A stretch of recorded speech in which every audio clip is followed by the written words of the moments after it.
utilizó, es decir, tipo de investigación, el diseño de investigación, luego se pone la muestra, el instrumento que he utilizado, es decir, la técnica utilizada y el instrumento, y nada más. Luego de haber colocado la metodología, se coloca resultados. Profesor Max, ¿y se copia todos los resultados? No, solamente se copian los resultados principales, los que yo considere como principales. Y finalmente se colocan las conclusiones. Profesor Max, de igual forma, todas las conclusiones, si quiero, las copio todas, pero si no, copio las principales o la principal conclusión. O aquella conclusión o aquellos resultados, cuando se trata de los resultados, que a mí me van a servir. ¿Cómo que a usted le van a servir, profesor? Resulta que hay una parte en la tesis ya que se llama discusión. Dice, ¿discusión de qué? De los resultados. ¿Y qué es la discusión de los resultados? No es otra cosa que la comparación de los resultados que yo he tenido en mi trabajo de investigación con otros autores. ¿Y dónde voy a buscar esos otros autores? En los antecedentes de mi trabajo de investigación. Para eso los he puesto ahí. Entonces yo debo colocar resultados que tengan que ver o que me van a servir a mí para compararlos con mis resultados. Yo voy a colocar conclusiones que me van a servir a mí como investigador comparar con mis conclusiones, con mis resultados. ¿Se dan cuenta? No se coloca cualquier antecedente, se coloca antecedentes que nos van a servir a nosotros para el momento de hacer la discusión. Hay personas, yo también cometí ese error hace años, que indican, se debe colocar cualquier antecedente, no es necesario que uno coloque los antecedentes de la discusión. Y yo pregunto, si no coloco los antecedentes ahí de mi discusión, ¿cómo yo voy a saber qué antecedentes tuvo? ¿O por qué yo estoy comparando con un determinado autor? Para poder responder a eso, tendría que buscar el índice, buscar y encontrar ese trabajo de investigación, lo cual se hace difícil y hasta a veces imposible. Por eso es necesario que los antecedentes sean trabajos de investigación, sean artículos científicos, pero que me sirvan a mí como investigador para poder discutirlo, para poder compararlo con mis resultados.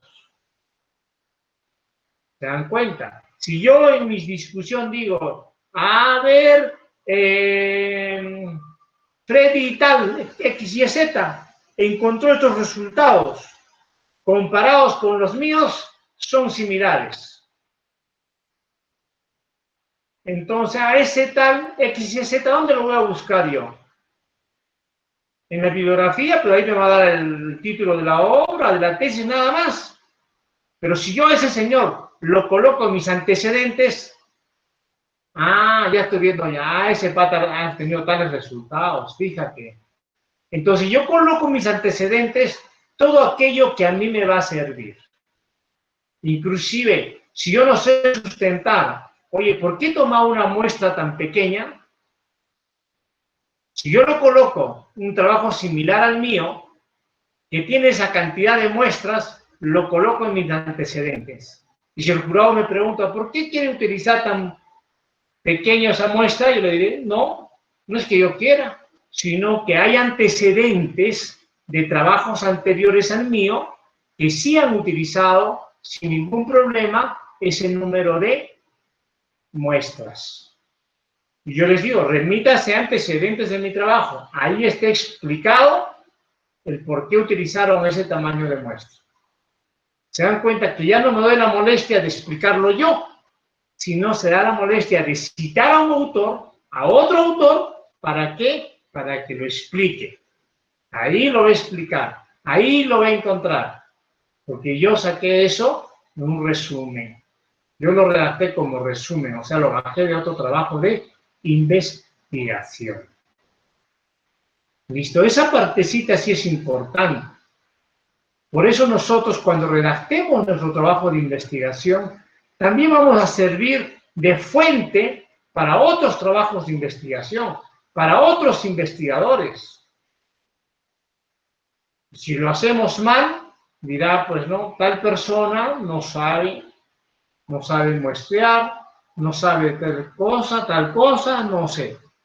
Pero esas son las críticas a las cuales nos exponemos cuando hacemos publicaciones de trabajos de investigación.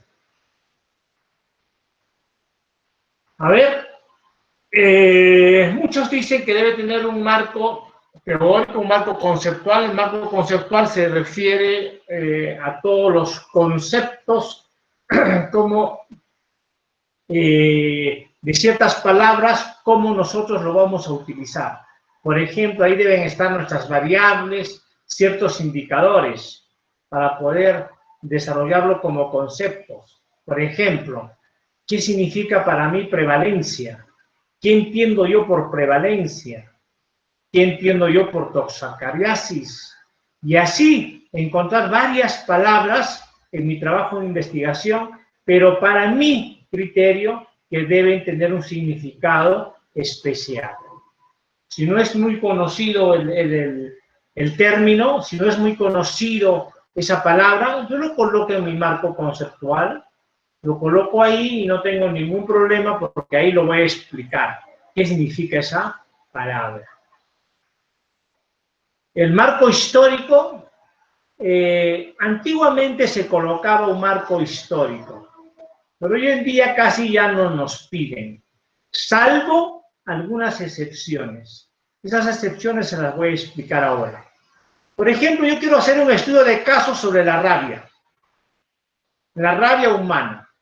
Que a cierta persona le dio rabia y yo quiero hacer el estudio del caso. Quiero saber cómo se contaminó, el personal que lo trató, hizo los primeros auxilios, cómo se cuidaron o si no se cuidaron. Una vez que manifestó la agresividad donde se encontraba, compartió con su familia, compartió con sus amigos. ¿Cómo fue el caso? Por eso es un estudio de caso. Entonces, ahí me va a faltar redactar un marco histórico. ¿Por qué un marco histórico? Porque será necesario ahí redactar, según la historia, cuándo se descubrió la vacuna, cómo se hicieron los primeros diagnósticos, será una vacuna atenuada, será un tipo de vacuna. Entonces, ahí dentro del marco histórico. Generalmente, en lo que se refiere a medicina veterinaria, no utilizamos mucho este marco histórico. En otras carreras, yo creo que se utilizan bastante lo que es el marco histórico.